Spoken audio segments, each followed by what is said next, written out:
Sebastian Z. Duterte! Nakikiusap po ako sa mga tao dito, please upo lang po, upo.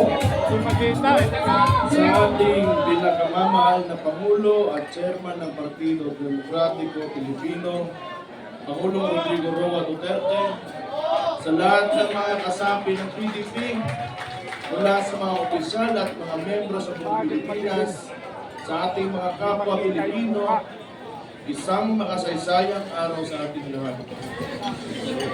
Taos-puso ako nagpapasalamat sa bawat isa sa inyo sa patuloy na pagtitiwala sa Partido Demokratiko Pilipino at sa mga advokasya na ating ipinaglalaban. Isang malaking karangalan na makasama kayo sa hadikain ng mga iangat ng ating bansa at ang buhay ng bawat Pilipino.